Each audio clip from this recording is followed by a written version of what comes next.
El profesor Ramón Romero con otra entrega más de las 12 tribus de Israel. Vamos a hablar con Dios para que Él nos dirija en este estudio.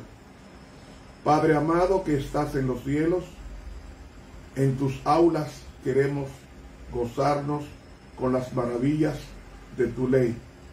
Enséñanos a reverenciarla mediante una expresión de obediencia a todos tus preceptos, porque esto te agrada. Que el entendimiento sea abierto mayormente en este día del Señor. Oración que la elevamos ante ti a través de tus méritos sacrosantos. Amén. Hemos venido hablando de el significado de cada tribu. La primera entrega fue sobre el significado de Rubén. Después Shimeón. Y anoche comenzamos con Leví, que significa unido, adherido, pareja, y también significa asociado, unido, apegado. Hemos venido hablando sobre la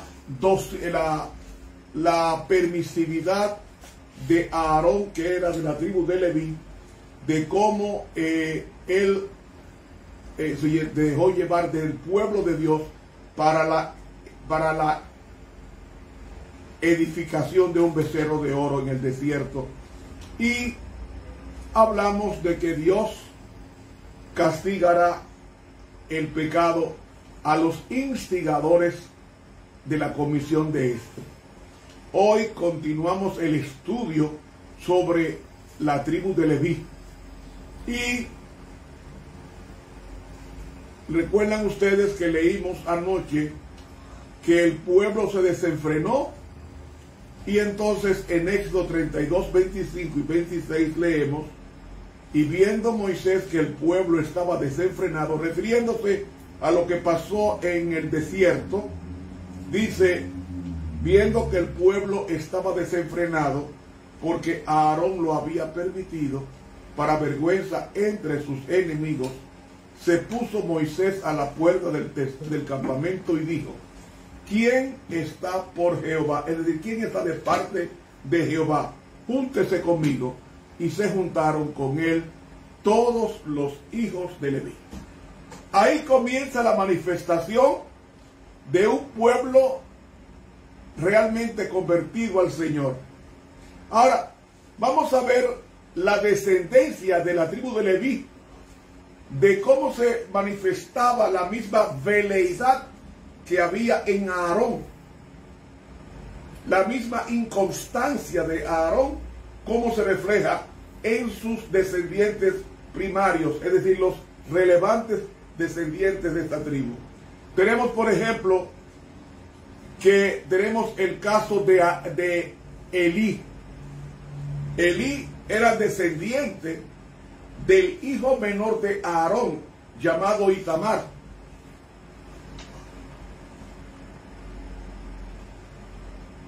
Y el carácter de Leví era doblez de corazón, de doblado ánimo, una persona inestable. ¿Cómo inestable? Tomamos como ejemplo anoche a Aarón, el sumo sacerdote. Fácil de influir, como en el caso de Siquén, cuando Simeón influyó en Leví para producir esa matanza, ese genocidio en Siquén con los siquemitas. Y no actuaba solo, como pasó con Simeón, y no sabía decir no al mal, como pasó en la casa de Elí.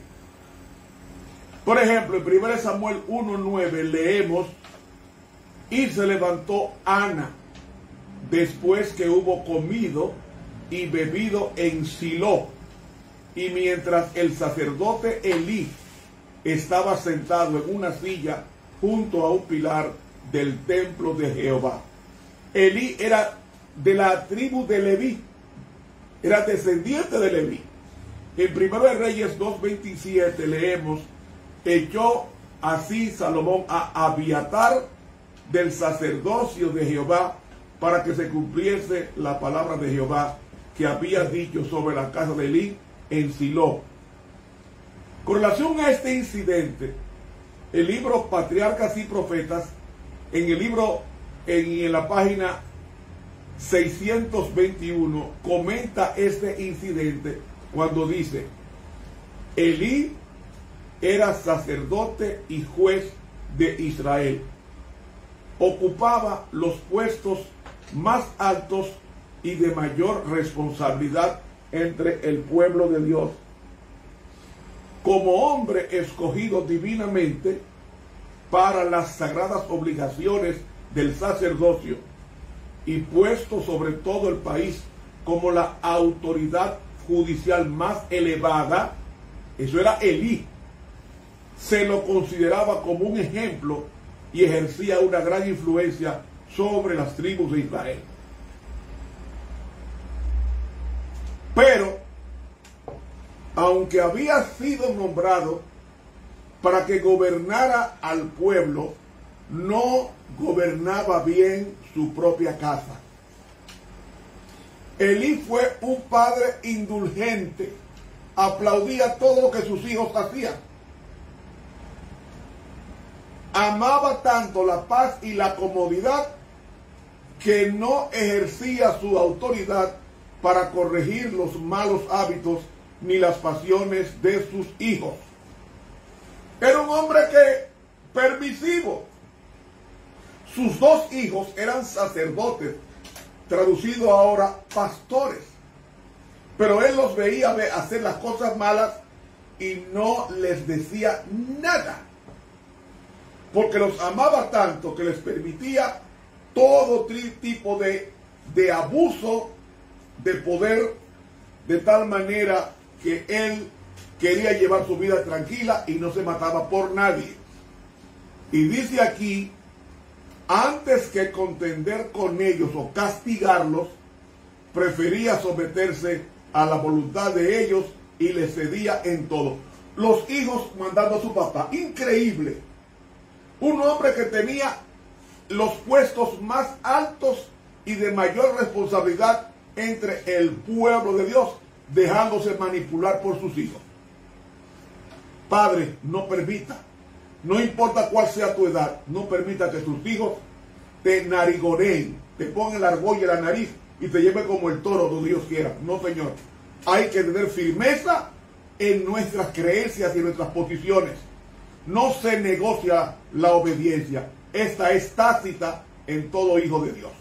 Sigue diciendo ella en Patriarcas y Profetas: en vez de considerar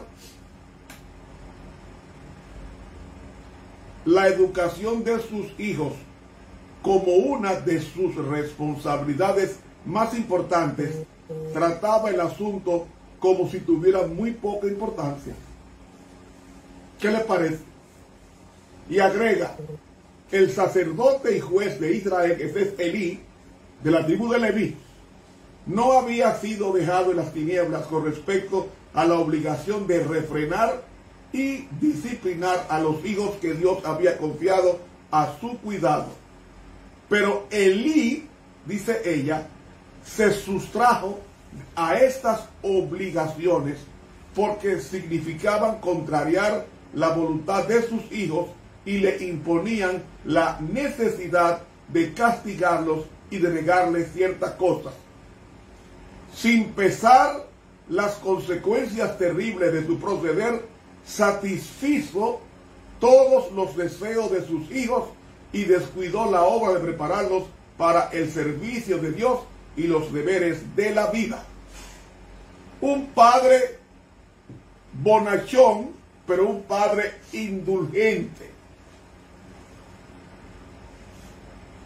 La primera iglesia que hay que salvar es la iglesia de la casa, la familia. Hay que ocuparse de la familia. Hay que ocuparse de la familia.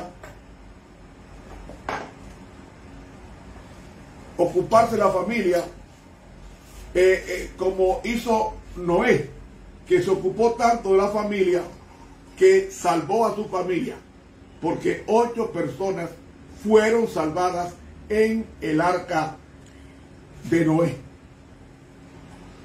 Hay que interesarse de que nuestros hijos cumplan su papel de obediencia, y máxime si tienen cargos dentro de la iglesia, que los cumplan con seriedad y con responsabilidad. ¿Cómo se llamaban los hijos de Elí? También de la tribu de Leví. Ellos se llamaban Ofni y Finees, y ambos eran sacerdotes. Eran sacerdotes. Eran pastores a quienes Dios designó en esos cargos para que, colegiado con su papá, aligeraran las cargas de su padre y pudieran en consecuencia mantener el equilibrio en la liturgia y en la adoración al Dios verdadero.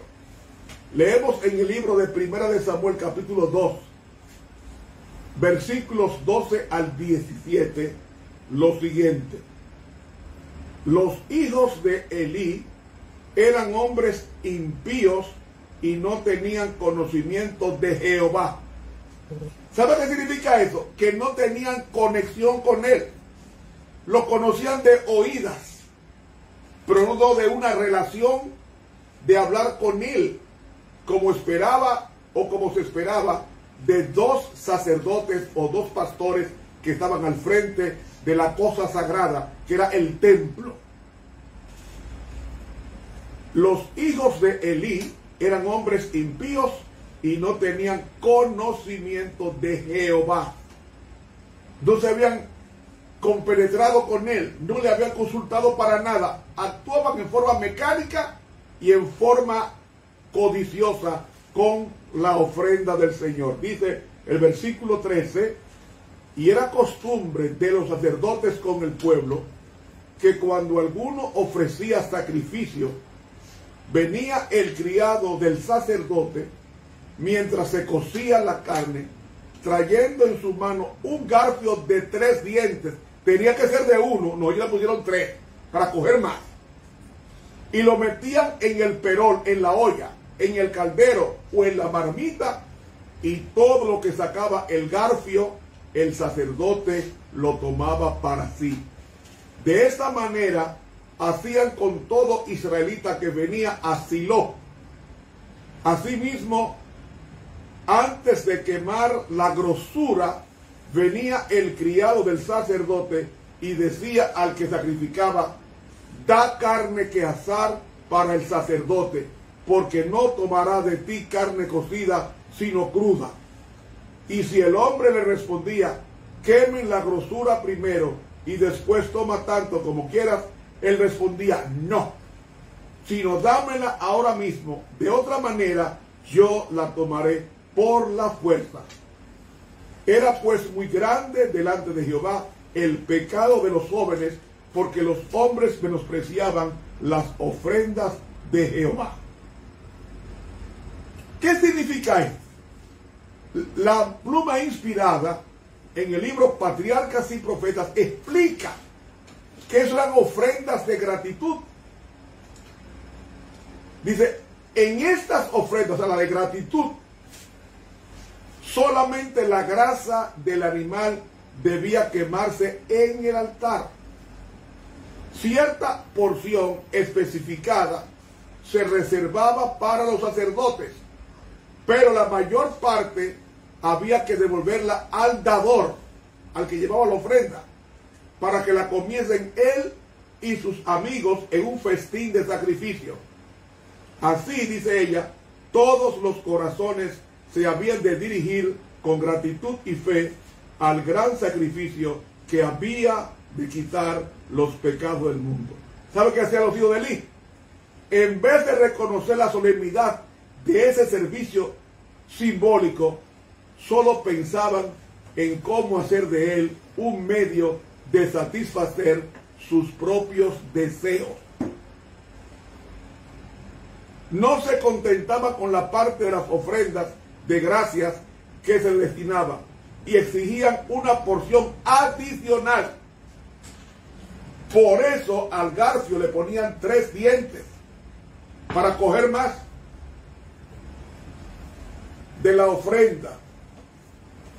O sea, eran personas materialistas que se aprovechaban de la buena fe de los oferentes, de los que llevaban en la ofrenda de gratitud, y ellos abusaban del puesto que tenían y peleaban porque ellos querían quedarse con todo. Un día vamos a estudiar cuánto ganaba un pastor en los días de Moisés. Un pastor ganaba mucho dinero en los días de Moisés y en los días de Elí y en los días de Moisés, de Salomón. El sumo sacerdote ganaba mucho dinero. No 1, ni 2, ni 3, ni 4, solo mucho dinero. Porque era el centro de adoración, era el templo. Y en el templo había Aarón, Moisés, Nadab, Abiú, Eleazar e Itamar. 6 personas para esos miles, para esos millones de personas que estaban ofrendando al templo. Todo el dinero se quedaba en esas 6 personas. Vivían muy bien. Mire, si ustedes un día tengo un sermón para valorar el templo de Salomón, ¿cuánto costó? Para que usted tenga una idea de por qué estos hijos de Elí no tenían que hacer esto, porque tenían muy buen sueldo. Muy buen sueldo. Mire, el sumo sacerdote tenía 12 piedras preciosas en el pecho. 12 piedras, todas piedras costosísimas. Tenían un valor intrínseco de algunos 10 millones de dólares cada una, engastadas. Eran 12, ¿cuánto eran? 12 por 10, 120 millones. Solamente en el pecho. Y tenía en la mano el urín y el tumín. 2 piedras preciosas que tienen un valor de algunos 20 millones cada uno. De dólares. Estamos hablando de ¿cuánto? De 120 y 40. De las 2 piedras son ¿cuánto? 160 millones de dólares. Y aquí en las hombreras había 2 piedras más, engastadas, valoradas en algunos 20 millones también. Está hablando de 180 millones de dólares solamente en pedrería. ¿Y qué decir del vestuario que tenían ellos de lino? El santuario era vamos a decir, entre comillas, un derroche de dinero que el pueblo llevaba al Señor, y nunca faltó dinero, sino que sobraba, porque Dios bendecía al dador alegre. Entonces, no había razón para que los hijos de Elí manifestaran esa codicia de abusar de la ofrenda de gratitud, quitándole la mayor parte a los que llevaban la ofrenda, cuando era al revés. Ellos tenían que darle la mayor parte al que llevaba la ofrenda para que comiera con su familia o con sus amigos en el culto de acción de gracia. Y dice ella, y el gran número de estos sacrificios que se presentaban en las fiestas anuales, dada a los sacerdotes oportunidad de enriquecerse a costa del pueblo. Miren, yo quiero dirigirme responsablemente a las personas que predican el Evangelio. Usted predique el Evangelio. Deje que Dios le pague. ¿Y sabe cómo Dios paga a los que llevan el Evangelio? Dios habla a ciertas personas y les dice: mándale una ayuda o una ofrenda al pastor o al hermano fulano de tal que está predicando la palabra gratis. Llévale una ofrenda para que él pueda comprarse ropa o para que él pueda comer bien. Esas son las vías que Dios da, porque nadie sirve a Dios gratis. Aunque yo no le cobro un centavo al Señor, de una forma u otra, Dios me la manda. Me manda el saco o el traje, me manda la corbata, me manda la camisa, me manda el par de zapatos, me lo manda. Yo no tengo que llamar a nadie para que me mande, no. El Señor pone en el corazón de los hermanos. Un día, mándele a Romero tal cosa y lo manda. Pero eso no es un ministerio para vivir de los hermanos. Es un ministerio para llevar la palabra de Dios. Y entonces, ¿qué hace Dios? Viendo el trabajo que uno hace, no llama a nadie ni le cobra a nadie nada. Entonces Dios pone en el corazón de sus hijos, les pone mandar una ofrenda o una ayuda a través de tercero o a través de una casa de envío. Le mandan.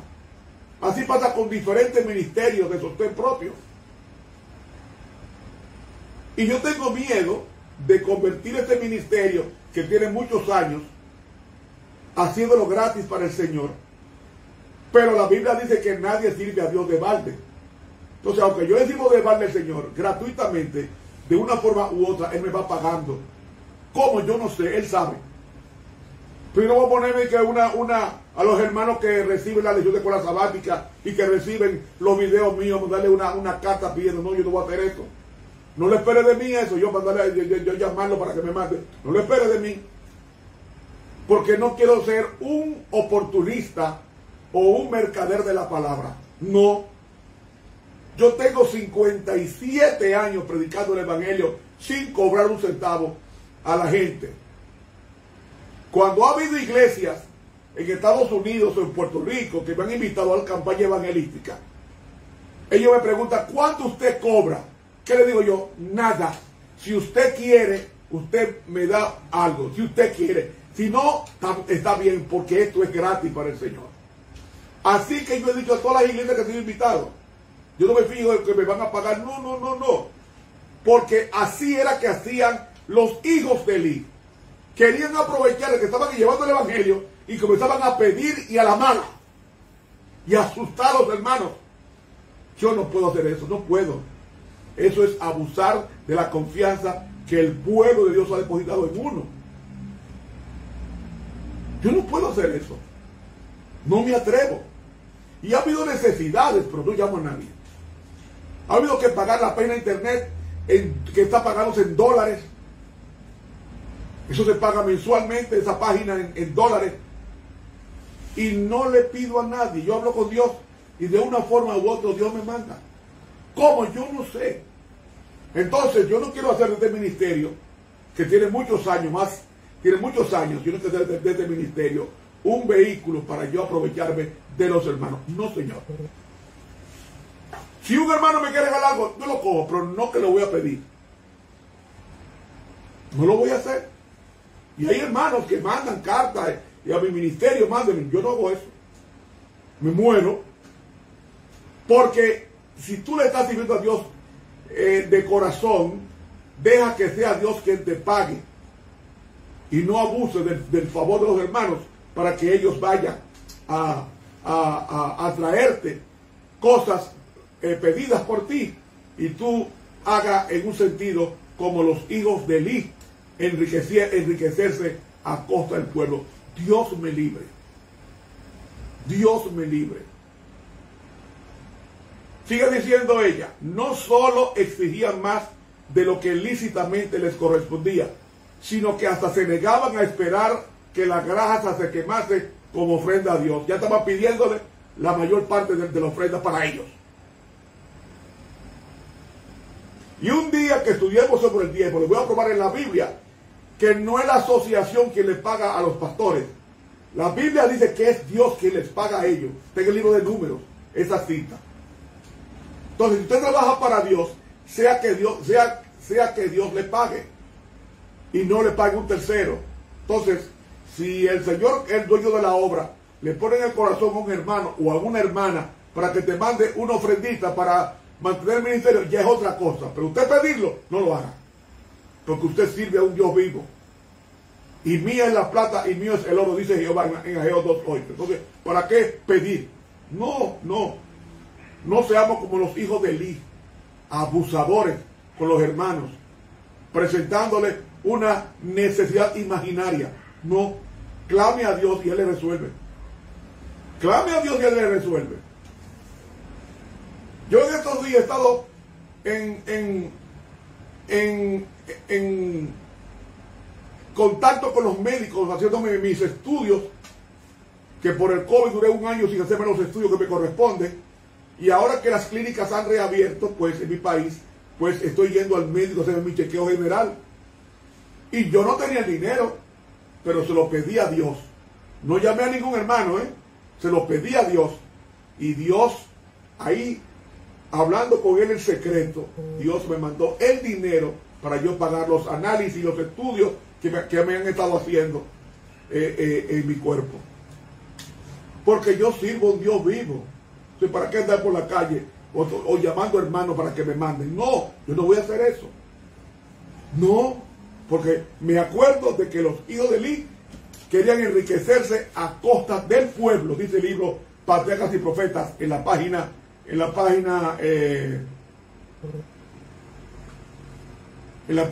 622. Sigue diciendo ella, no solo exigían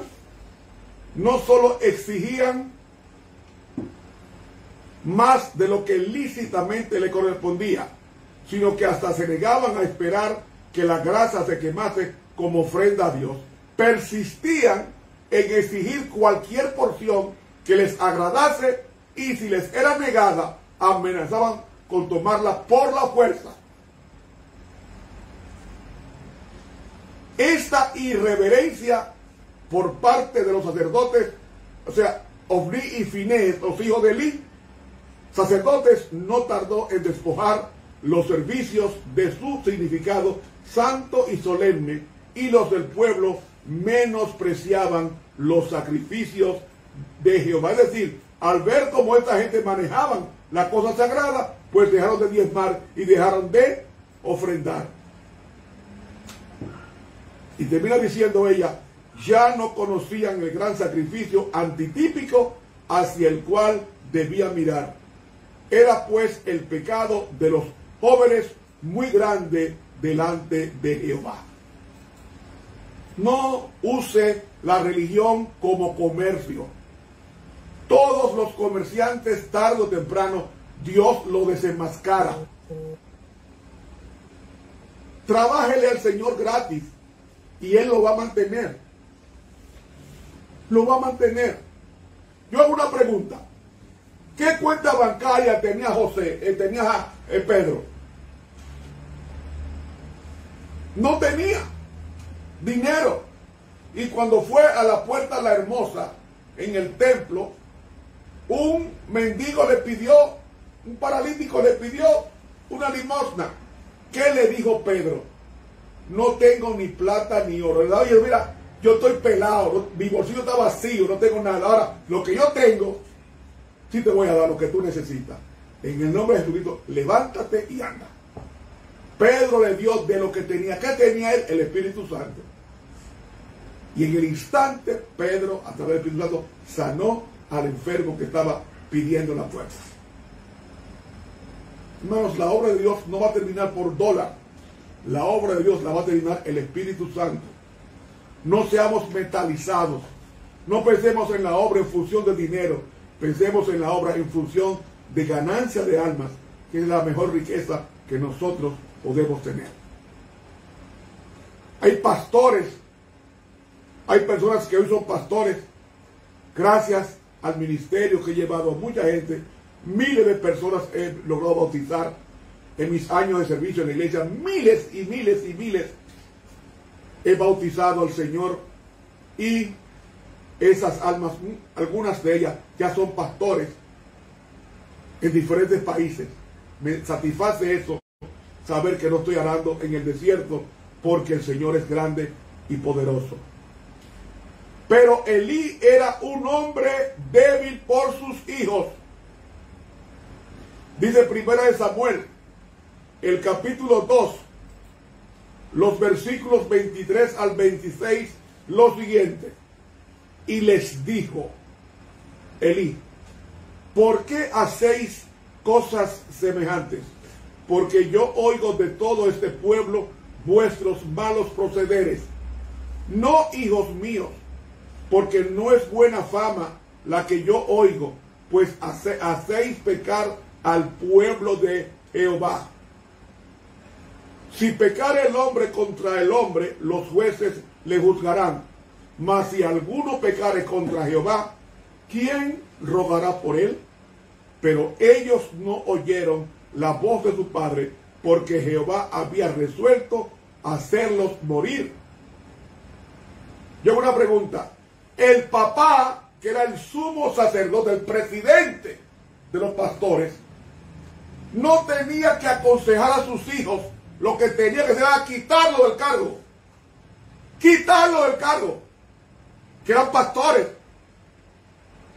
Dando un mal ejemplo con el dinero y con las mujeres que la molestaban en el templo. No, que va. Se puso a aconsejar. No, eso no es asunto de consejo. Cuando un hijo tuyo anda malo, dígale que anda mal. Y si es un anciano o es diácono o diaconice, dígale, quítele el cargo. Mientras usted vive una vida de licencia de pecado, no lo permita, no le permita llevar un cargo de iglesia oficial. Oficial ese cargo. No, señor. Quíteselo hasta que dé frutos dignos de arrepentimiento. Amigos,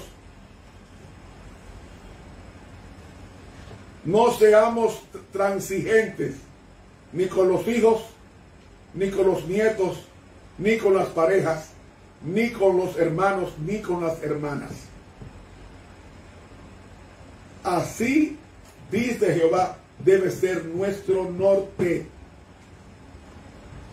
La sierva de Dios en el libro Testimonios para la Iglesia, en el tomo 1, en la página 115, habla de la conducta de Elí con sus hijos. Dice así: se me mencionó luego el caso de Elí. Él no reprendía a sus hijos, y estos se pervirtieron y envilecieron, y por su maldad extraviaron a Israel. ¿Qué hacía Elí? Sus hijos, pastores, metían mujeres a la iglesia a cometer pecados y no le decían nada. Y Dios tomando nota, porque Dios es amor, Dios te ama muchísimo. Más de lo que tú te imaginas. Pero si te pones a burlarte de Él, Él te desnuda. Para que lo sepa. Sigue diciendo ella: cuando Dios hizo conocer sus pecados a Samuel y le comunicó la grave maldición que los iba a sobrecoger, porque Elí no los había reprendido, dijo que sus pecados no podían ser limpiados por sacrificios u ofrendas. Porque era una gente, llama una doble moral. En la iglesia una cosa y en la calle otra cosa. No. Dice aquí: cuando Samuel le transmitió lo que el Señor le había revelado, Elí se sometió diciendo: Jehová es, haga lo que bien le parece, o sea, haga lo que le dé su gana. 1 Samuel 3:18. Entonces dice ella: la maldición de Dios no tardó en sobrevenir. Aquellos malvados sacerdotes fueron muertos, así como 30,000 hombres de Israel, y el arca de Dios fue tomada por el enemigo. Y cuando Elí oyó que el arca de Dios fue tomada, cayó de espaldas y murió. O sea, era un hombre gordo, estaba sentado en una silla, y al saber que el arca había sido tomada por los filisteos, él se fue para atrás y se desnucó y murió.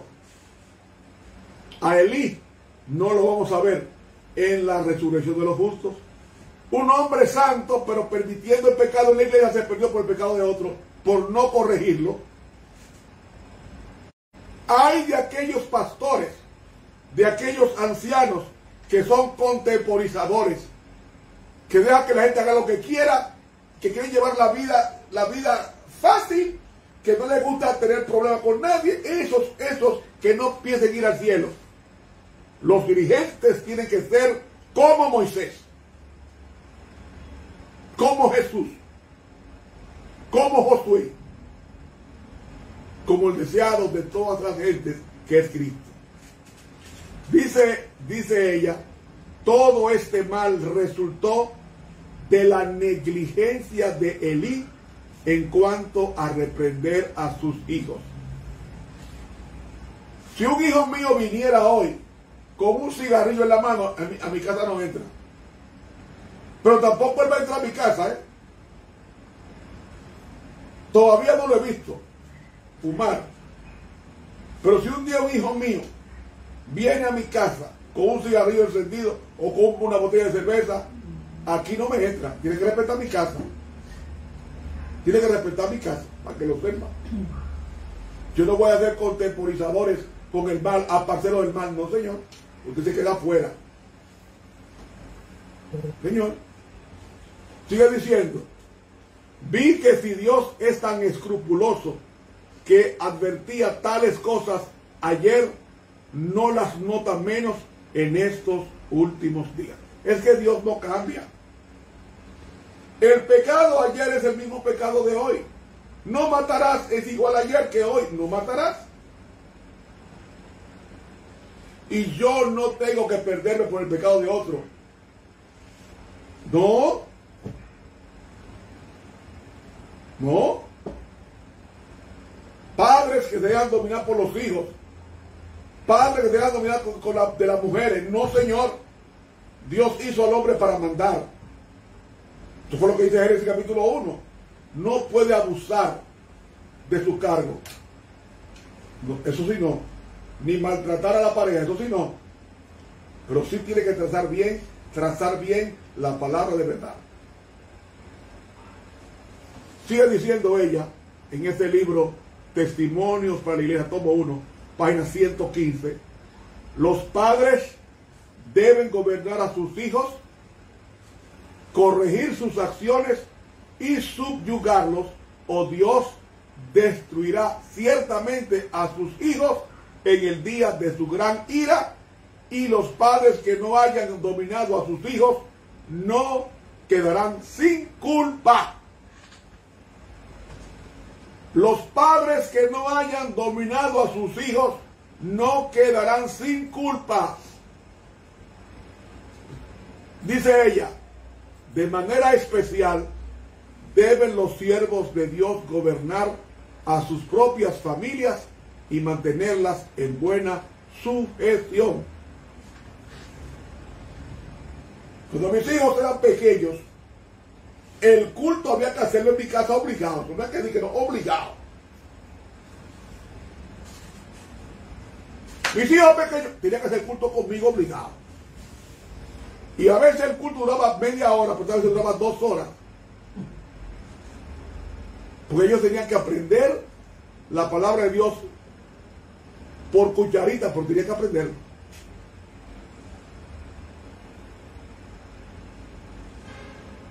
No, señor. Y me sentaba con mis hijos a ver la televisión, las cosas que yo podía ver, que ellos podían ver.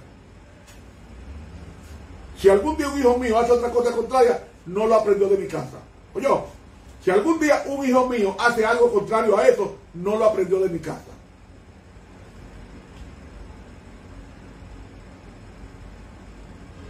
Porque hay padres que sus hijos se inclinan a la homosexualidad, están en la iglesia, y dicen que eso no es pecado. Eso no hubiese llamado padre, bandido.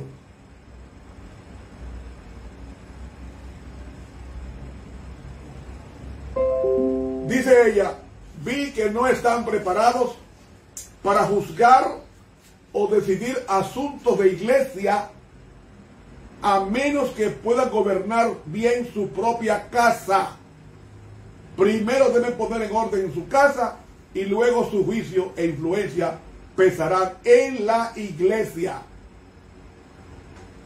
Un hermano que sea un blandito en la casa no puede tener cargo de dirección en la iglesia.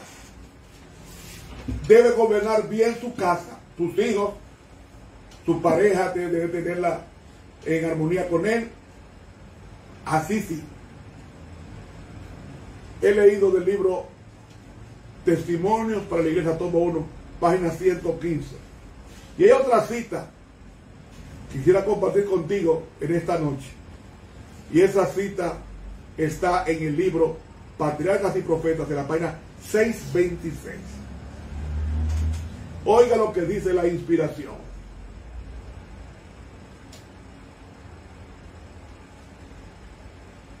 Si los que profesan la religión, en vez de hacer esfuerzos fervientes, persistentes y concienzudos para criar una familia bien ordenada como testimonio de los beneficios que reporta la fe en Dios, son flojos en el gobierno de la casa y toleran los malos deseos de sus hijos, actúan como Elí y acarrean deshonra a la causa de Cristo y ruina para sí mismos y sus familias. Usted tiene que conocer dónde van sus hijos, con quiénes andan sus hijos, revisarle los bultos y las carteras de los hijos para ver si hay droga o no. Porque hay muchos hermanos, hijos de hermanos de iglesia que usan drogas. Hay que estar encima para evitar que el mal se extienda en el campamento. Sigue diciendo: pero por grandes que sean los males debidos a la infidelidad paternal en cualquier circunstancia, son 10 veces mayores cuando existen en las familias de quienes fueron designados maestros del pueblo. Cuando estos no gobiernan sus propias casas, desvían por su mal ejemplo a muchos del buen camino, y su culpabilidad es tanto mayor que la de los demás, cuanto mayor es la responsabilidad de su cargo. Se había prometido que la casa de Aarón andaría siempre ante Dios, pero esta promesa se había hecho a condición de que los miembros de la tal casa se dedicaran a la obra del santuario con corazón sincero y honrarán a Dios en toda forma, no sirviéndose a sí mismos ni siguiendo sus propias inclinaciones perversas. Elí y sus hijos habían sido probados y el Señor los había hallado enteramente indignos del elevado cargo de sacerdotes en su servicio. Así que Dios declaró: nunca yo tal haga. No podía hacer en su favor el bien que quería hacerles, porque ellos no habían hecho su parte. Y ahora, atención a esto. El ejemplo que deben dar los que sirven en las cosas sagradas debe ser de tal carácter que induzca al pueblo a respetar a Dios y a temer ofenderlo. Cuando los hombres que actúan como en nombre de Cristo para proclamar al pueblo el mensaje divino de misericordia y reconciliación, usan su sagrada vocación como un disfraz para satisfacer sus deseos egoístas o sensuales, se convierten en los agentes más eficaces de Satanás. Como Ofni y Finees inducen al pueblo a aborrecer el sacrificio a Jehová. Un dirigente tiene que infundir respeto a lo que profesa. Debe ser circunspecto, no hablar palabras de doble sentido, no tener una apariencia de piedad. No, señor. Ese cargo sagrado debe ser un cargo que revele lo que yo estoy haciendo con Dios. Sigue diciendo ella, terminando la cita: puede ser que se entreguen secretamente a su mala conducta por algún tiempo, pero cuando finalmente se revela su carácter verdadero, la fe del pueblo recibe un golpe que a menudo resulta en la destrucción de toda fe en la religión. Queda en su mente desconfianza hacia todos los que profesan enseñar la palabra de Dios. Reciben con dudas el mensaje del siervo verdadero de Dios y se preguntan constantemente, ¿no será este hombre como aquel que creíamos tan santo y que resultó tan corrupto? Así pierde la palabra de Dios todo su poder sobre las almas de los hombres. He leído Patriarcas y Profetas, página 626 y también la página 627. Y mis hermanos, la profecía que dijo Jacob en su lecho con relación a Simeón y Leví se cumplió al pie de la letra, porque dice que en la hora de crisis Simeón y Leví no volvieron a andar juntos. Se cumplió lo que en Génesis 49:7 dijo Jacob en la hora de su muerte: yo los apartaré en Jacob. Génesis 49:7. Sin embargo, la maldición parece haber afectado a Leví grandemente, porque la cifra total del censo de número 3 del 22 en adelante, de varones de un mes en adelante, es notablemente inferior a todas las cifras tribales en Números capítulo 1 de varones de 20 años arriba. Y en el censo no fue contada la tribu de Leví por ser dedicada por completo al sacerdocio, como leemos en Jeremías en Números 1, 49 y 50. Hermanos, ¿cuál era el problema de Leví? Inconstante, veleidoso, fácil de influir. Le gustaba atacar por compañía, nunca separado, siempre juntos. Pero mis hermanos, Jeremías 15:19 nos dice: por tanto, así dijo Jehová, si te convirtieres, yo te restauraré, y delante de mí estarás, y si entresacares lo precioso de lo vil, serás como mi boca. Conviértanse ellos a ti, y tú no te conviertas a ellos. Hermanos, si te convirtieres, dice Jehová, yo te restauraré. El carácter marcado de la tribu de Leví fue que Aarón incitó al pueblo a adorar al becerro de oro y volvió a ponerse después en el grupo de aquellos que servían a Jehová. Por esto tampoco recibió herencia en la tierra prometida. Y en la hora de crisis, la tribu de Leví no volvió a andar más con su hermano Simeón. En Deuteronomio 33:8 dice: a Leví dijo, tu Tumim y tu Urim sean para ti, para tu varón piadoso, a quien probaste en Masá, con quien contendiste en las aguas de Meribá. Hermanos, Leví tuvo 3 hijos: Gersón, Coat y Merarí. Y Leví, mientras que Moisés murió de 120 años, Leví murió de 137 años. ¿Por qué? Porque él decidió a última hora servir a Jehová de todo corazón. Y mi amigo, es como dice el salmista David en el Salmo 1: será como árbol plantado junto a corrientes de aguas, que da su fruto a su tiempo y su hoja no cae, y todo lo que hace prosperará.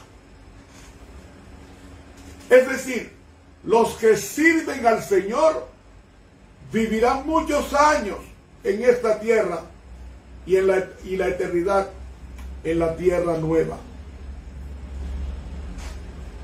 En Génesis 5 y en Génesis 11 está la descendencia santa y de la raza longeva por la obediencia y servicios al Señor. El hecho de que la tribu de Leví decidió ser fiel a Dios en el momento de la adoración al becerro de oro, Dios tomó esto en cuenta y la escogió como su tribu especial para ministrar en su santuario. Es decir, de un hombre inestable, de un hombre veleidoso, lo convierte Dios en una persona de real sacerdocio y gente santa. Eso es lo que nos dice 1 Pedro 2:9. Mas vosotros sois linaje escogido, real sacerdocio, nación santa, pueblo adquirido por Dios, para que anunciéis las virtudes de aquel que os llamó de las tinieblas a su luz admirable. A través de la tribu de Leví somos llamados linaje escogido y real sacerdocio. La mensaje del Señor en Testimonios para la Iglesia, en el tomo 9 y en la página 225 leemos: todos los que ocupan puestos de responsabilidad necesitan aprender la lección que encierra la humilde oración de Salomón. Deben recordar siempre que un cargo no cambia el carácter del que lo desempeña ni lo hace infalible. Voy a repetirlo.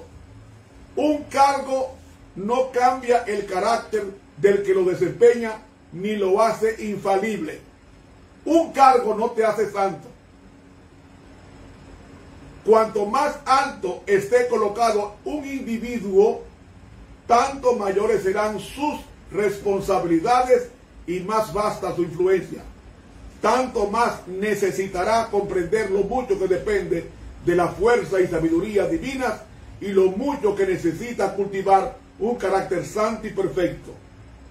Los que acepten puestos de responsabilidad en la obra de Dios deben recordar siempre: al llamarlos a esta obra, el Señor los ha llamado también a andar con prudencia delante de Él y delante de los hombres.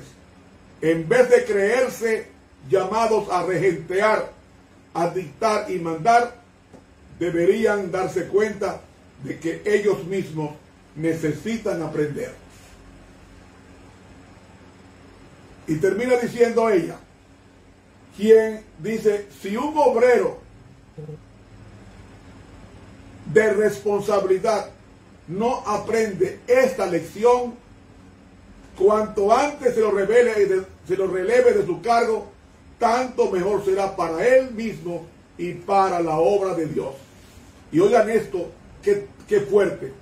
Jamás imparte un cargo santidad y excelencia de carácter. Jamás imparte un cargo santidad y excelencia de carácter. Y si usted lo duda, pregúntele a Caifás, el hombre más grande que tenía la iglesia en los días de Cristo. Sin embargo, juzgó a Cristo y lo llevó al Calvario. Quien honra a Dios y guarda sus mandamientos recibe él mismo honores. Cada uno debería formularse con humildad la siguiente pregunta: ¿estoy apto para ocupar este cargo? ¿He aprendido a practicar la justicia y el juicio según los caminos del Señor? El ejemplo terrenal del Salvador nos fue dado para que no andemos en nuestra propia fuerza, sino que cada cual se considere joven, como dijo Salomón. He leído Testimonios para la Iglesia, el tomo 9, página 225, de la pluma inspirada. La razón por la cual el nombre de la tribu de Leví está en la santa ciudad, la celestial, es porque se puso de parte de Jehová cuando el pueblo de Dios apostató en la adoración del becerro de oro en el desierto. Dice Éxodo 32, 26, que Moisés se puso a la puerta del campamento y dijo: ¿quién está por Jehová? Júntese conmigo. Y se juntaron con él todos los hijos de Leví. Por esta decisión, la tribu de Leví fue escogida para ser sacerdotes en el templo de Dios, como dice Números 8:16, porque enteramente me son dedicados a mí los levitas de entre los hijos de Israel, en lugar de todo primer nacido. Los he tomado para mí en lugar de los primogénitos de todos los hijos de Israel. Hermanos, Dios puede cambiar tu maldición en bendición poniéndote de parte de Jehová, como lo hizo la tribu de Leví ante el becerro de oro. En Nehemías 13:2 dice: por cuanto no salieron a recibir a los hijos de Israel con pan y agua, sino que dieron dinero a Balaam para que los maldijera, mas nuestro Dios volvió la maldición en bendición. Hermano, no importa que tú hayas sido una persona inconstante, permisivo en la iglesia de las cosas malas, si hoy tú te pones de parte de Jehová, tú va a pasar cuando Cristo venga por la puerta de la tribu de Leví como un hombre que decidió trabajar para Dios, para poner su nombre en alto. Mi amigo, mi amiga, mi hermano y mi hermana, ¿quién está de parte de Jehová? Cuando muchos están negándolos por precepto y por ejemplo, pongámonos de parte del Señor como los hijos de Leví, y Dios lo llamó mi nación santa, mi pueblo adquirido por Dios. Que Dios nos ayude a tomar muy en serio lo que aprendimos anoche. Hay que retocarlo. La tribu de Leví era una tribu inestable, como en el caso de Aarón, fácil de influir, como pasó en el caso de Siquén. No actuaba solo, como en el caso de Siquén con Simeón su hermano, y no sabía decir no, como en el caso de Elí. Es decir, el carácter de los levitas en esos días es la de aquellos que son impulsados por cualquier viento a hacer algo contra su propio pensar. Pero si ellos, igualmente nosotros, no nos ponemos de parte de Dios, vamos a ser el pueblo o la persona escogida por Dios para un trabajo antes de que termine el tiempo de gracia. Vamos a pedirle a Dios en esta noche que nos dé su bendición y nos ayude a ser firmes y adelante hueste de la fe. Padre nuestro que estás en los cielos, santificado sea tu nombre. Hemos enseñado por precepto tu palabra. Ayúdanos a enseñarla por ejemplo. Que el mundo crea en la santidad de tu palabra, viviendo de toda palabra que salga de tu boca, es decir, obedeciéndola. Permite, oh Dios del cielo, que nuestras vidas se escondan en ti. Que tú nos ayudes a buscar tu rostro diariamente. A que si somos dirigentes de iglesia, que seamos amorosos, pero nunca permisivos, como lo fue Aarón y como lo fue Elí, sino que estemos de parte de Jehová, aunque los cielos se desplomen, como pasó en el caso de Moisés, que era de la tribu de Leví, pero siempre estuvo de parte de Jehová, y por eso Él está en el cielo. Danos una noche de paz con Cristo, y mañana levántanos temprano para meditar en tu palabra y para llevar este evangelio del reino a todo el mundo. Danos en esta noche la bendición del Padre, la sangre de Cristo y el consuelo del Espíritu Santo. La oración la presentamos en el bendito nombre de Jesús. Amén. Hermanos, muchas gracias por darme de su tiempo. Mañana no podré estar con ustedes.